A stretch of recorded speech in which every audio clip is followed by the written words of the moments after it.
Good morning students. Today I am going to teach you a new poem, The Laburnum Top, which has been written by Tad Hughes. First of all, you will observe here the title, The Laburnum Top. Actually, laburnum is a short tree with hanging branches, yellow flowers and poisonous seeds. You are observing here the image of here. The hanging branches are there. It is the indication for the laburnum tree. And why the title is laburnum top? Because the nest of a goldfinch bird is set on the top of the laburnum tree. And the whole poem revolves around the disturbances, the noises, the commotion that creates there. When the goldfinch bird enters, the different type of disturbances can be observed there. But before the entry of the goldfinch bird, the laburnum top was silent. But having fed her young ones, then she flies away. Then the condition still same as was in earlier. आप ये भी observe करोगे कि beginning में और and में लैबनम tree बिल्कुल शांत है. कब तक शांत है? जब तक गोल्ड फिंच बर्ड की एंट्री नहीं होती है. कि शुरू में लैबनम ट्री बिल्कुल शांत है क्योंकि गोल्ड फिंच की एंट्री नहीं हुई है. पर मिड में जब गोल्ड फिंच बर्ड की एंट्री होती है तो ऐसे लगता है उस पेड़ में जान आ गई है. हैविंग फेड हर यंग वंस, अपने बच्चों को खाना खिलाने के बाद जब वो वहाँ से उड़ जाती है, फिर आप क्या देखोगे, ऐसे लगता है वो सेम पेड़ में जैसे जान नहीं हो. The main message has been conveyed in the poem the parental care, कि यहाँ पर गोल्डफिंच बर्ड बहुत ज़्यादा अपने बच्चों के लिए वरीड है. ऐसा ही रियल वे में हम ऑब्जर्व भी करते हैं कि पेरेंटल केयर रियली मैटर्स, कि our parents are really worried about us. तो यहाँ पर पेरेंटल केयर का मैसेज भी कन्वे करा गया है. इस पोएम में सिंबल्स का बहुत ज़्यादा रोल है और यहाँ पर येलो कलर एक बहुत ही ज़्यादा इंडिकेशन में आप ऑब्जर्व भी करोगे. अब अगर मान लीजिए if the question is asked you what the special color has been observed in this poem, your main stress must be on yellow color. Then why? Because the color of the flowers of the laburnum tree is yellow and the color of the goldfinch bird is also yellow, and the trees branches are turning into yellow color because of the beginning of autumn season. और आपको पता है yellow colour कहीं ना कहीं autumn season का भी indication देता है. तो हमें ये चीज़ ऑब्जर्वेशन हो रहा है. अब यहाँ पर you will also observe the many devices have been used in the poem. अगर मैं लैबनम टॉप की बात करूँ तो laburnum top is a symbol of peace and serenity, कि जब तक गोल्डफिंच बर्ड की एंट्री नहीं होती है तो लैबनम टॉप बिल्कुल शांत और यहाँ पर कामनेस का, पीस का और सेरेनिटी का सिंबल है. Yellow September leaves yellowing is the indication of the onset or the beginning of autumn season. Goldfinch bird किसका इंडिकेशन है? Goldfinch bird is the indication of liveliness and vivacity, क्योंकि जब goldfinch bird की entry उस tree पर होती है उसके बाद ही you can see the same tree that earlier had no life, you can see the liveliness in the same tree because of the entry of the goldfinch bird. Now I am going to begin the poem. You will also observe one thing here. There is no rhyming in the poem. कि अब last word को देखिए, still, sunlight, fall, कोई rhyming ही नहीं हो रही है. जब कोई राइमिंग नहीं होती तो हम क्या कहते हैं? No rhyming scheme means free words has been used in the poem. Okay, first 3 lines observations there. The laburnum top. अब लैबनम टॉप ही क्यों? Because I'm talking here about the top of the laburnum tree, because the nest of the goldfinch bird is set on the laburnum top. अब laburnum top बिल्कुल silent है, quite still. Quite means completely still. अब बिल्कुल silent क्यों है? बिल्कुल still क्यों है? Because there is no entry of goldfinch bird yet. अब यहाँ पर the afternoon yellow September sunlight. अब यहाँ पर जो समय है, टाइम है, वो कब का है? आफ्टरनून का है. अब yellow indication for the beginning of autumn season. September sunlight. You'll observing here the device alliteration has been used here because of the repetition of S sound.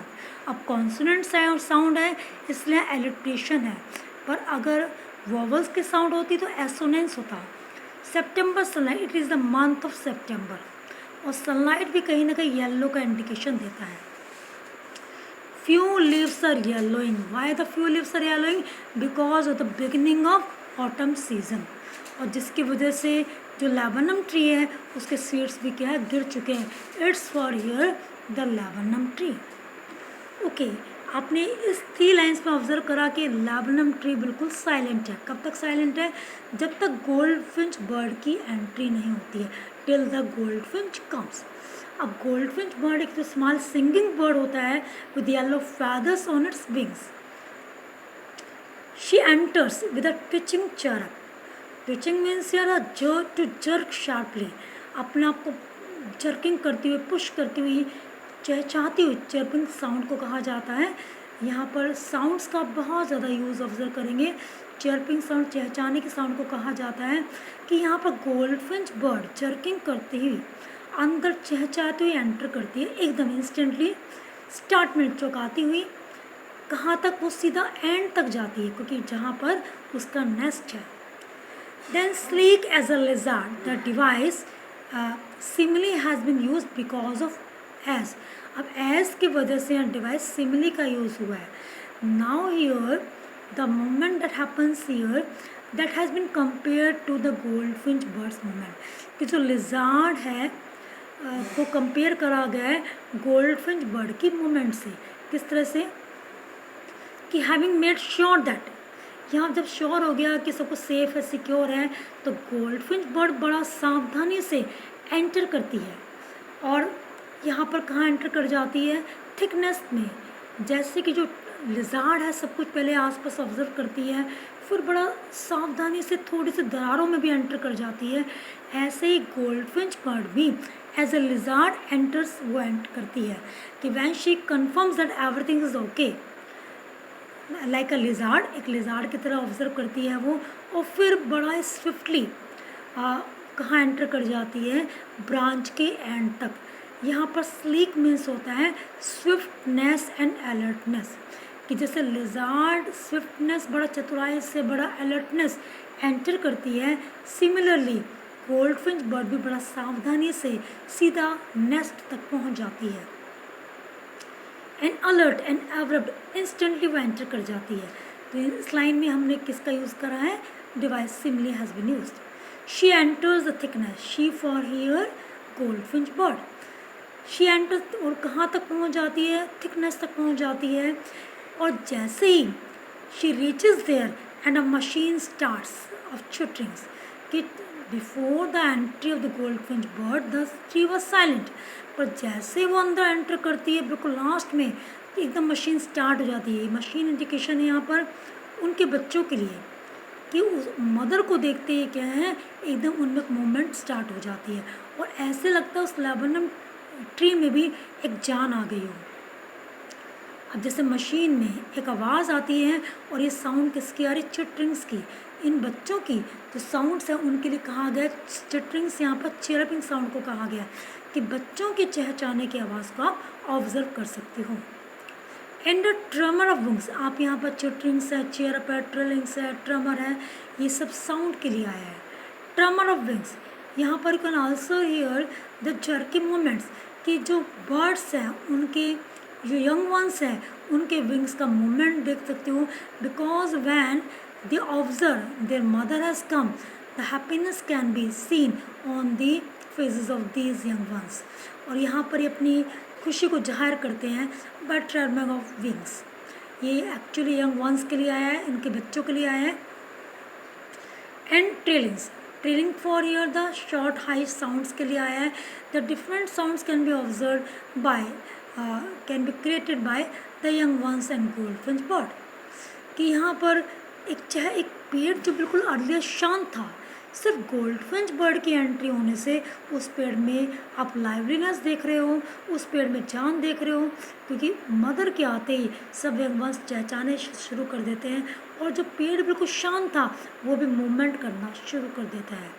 The whole tree trembles and thrills, ऐसे लगता है जैसे पूरे tree में पूरा tree कांप गया हो, ट्रेम्बल कर गया हो, और thrills and it is filled with excitement, कि पूरे ट्री में जैसे जान आ गई, लाइवलीनेस आ गई हो.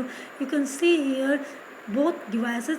फर्स्ट इज पर्सोनिफिकेशन डिवाइस, क्योंकि ट्री यहाँ पर नॉन लिविंग फॉर्म में है कि पर्सन ट्रेम्बल्स होता है ना कि ट्री, द होल, और पर्सन एक्साइट्स होता है ना कि ट्री. तो यहाँ पर आप पर्सोनिफिकेशन डिवाइस ऑब्जर्व कर रहे हो, the whole tree trembles and thrills. और ट्री ट्रेम्बल्स में एलिट्रेशन डिवाइस है, because the tr sound is there, that's why device alliteration has been use. Tree trembles. Now look at the next line, very important. It is the engine of our family. The device metaphor has been used in this line. क्योंकि यहाँ पर it refers to the sounds or noise or commotion that's created by the young ones. और यहाँ पर ये उसके family का engine है, बिकॉज यहाँ पर अगर उन्हीं के साउंड की वजह से फैमिली मैटर करती है, जैसे कि इंजन साउंड क्रिएट करता है, तो यहाँ पर उसके जो बच्चे हैं, हर फैमिली फॉर गोल्डफिंच फैमिली, कि गोल्डफिंच की जो फैमिली है वो क्या करती है, the image of the engine captures the flutter, commotion and noise created by the young ones और द बर्ड्स. तो इट अगर कुछ पूछा जाए इट किसके लिए है, तो it refers to the noise, commotion, disturbances of fluttering, tremor of wings, sound created by the young ones. तो इट यहाँ पर उसके लिए कहा गया है, क्योंकि जो साउंड आ रही है वो एक इंजन का वर्क कर रही है, और उसके फैमिली के लिए क्या है, इंजन है. इसलिए device metaphor has been used here. She stocks it full, she for goldfinch bird, she feeds the young ones full, अपने जो बच्चों का इंजन है जो भी है उसको फुल करती है. उसके बाद then flits out to a branch and, फिर वो वहाँ से उड़ जाती है. She flies away from there, she flits out to a branch and, और सिर्फ वहाँ से मूव हो जाती है. showing her barred face identity fast. Her for again the goldfinch bird. Barred face identity mask. You must mark this line. यहाँ पर device transferred epithet का यूज़ करा गया है. अब किस वे में, the laburnum tree has flowers, कि जो लैबनम ट्री होते हैं उनके फ्लावर्स होते हैं. अब जब लैबनम ट्री में एंटर करती है गोल्डफिंच बर्ड, तो यहाँ पर जो फ्लावर्स होते हैं वो ऐसे लगते हैं जैसे बार्स हो. आप यहाँ देख सकते हो ये फ्रांचेस ऐसे लग रही है जैसे बार्स हो, जैसे प्रिजन होती है उनकी जो सलाखें होती हैं, बार्स के लिए कहा गया है. अब जब बर्ड वहाँ बैठती है, when the bird sits behind the flowers, the shadow on her face, तो उसके जो ब्रांचेस की छाया, फ्लावर्स की जो छाया पड़ती है, तो ऐसे लगता है उसका फेस जैसे को क्या पहने हुए, एक मास्क पहने हुए, और that is bars on it, और जैसे कि उसके ऊपर क्या है, बार्स हो.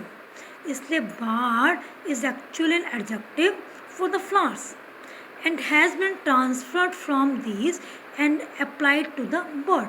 इसलिए डिवाइस ट्रांसफर्ड एपिथेट का यूज़ हुआ है कि यहाँ पर जो गोल्डफिंच बर्ड है, जब वो लैबनम ट्री में एंटर करती है, तो उसके जो फ्लावर्स है, जो ब्रांचेस हैं, उसकी शेडो उसके फेस पर पड़ती है, तो उसकी आइडेंटिटी मास्क बन जाती है, उसकी अलग पहचान बन जाती है. यहाँ पर जो फ्लावर्स हैं एक एडजेक्टिव के तौर पर यूज़ करे गए हैं, और एक्चुअली क्या है, यहाँ पर किस पर फिर ट्रांसफ़र कर दी गई है, ये बर्ड पर अप्लाई कर दी गई, फ्लावर को बर्ड पर अप्लाई कर दिया गया है. क्योंकि हम यहाँ पर फ्लावर्स को ऑब्जर्व नहीं कर रहे बार्ड्स के फॉर्म में. अब ये इंडिकेशन किसके लिए आ रहा है, this indication is for your goldfinch bird, क्योंकि bird face identity mask refer to here the bird, not the laburnum top. आगे देखिएगा.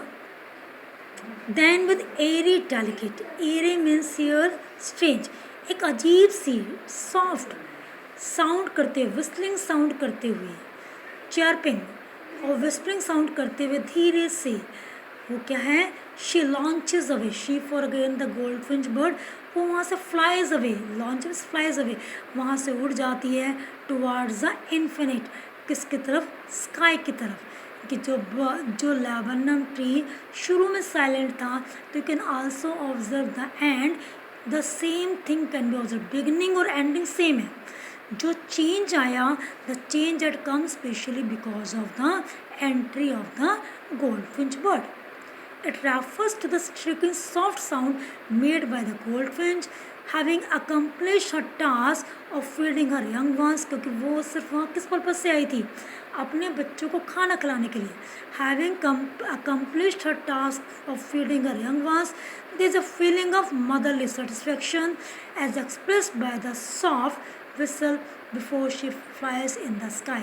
कि लास्ट के दो लाइन्स में आपको सेटिस्फेक्शन देखा जा सकता है कि यहाँ पर कि ऐसा करने के बाद वो बड़ा सेटिस्फाई होती है, क्योंकि because for the same mission at come, कि अपनी पेरेंटल ड्यूटी को पूरा कर कर she flies away from there. In the laburnum subsides to empty. यहाँ पर उसके बाद what the result that here subsides means calms down, और इसके बाद लैबनम ट्री फिर दोबारा साइलेंट हो जाता है, काम हो जाता है और अकेला रह जाता है in the absence of goldfinch bird.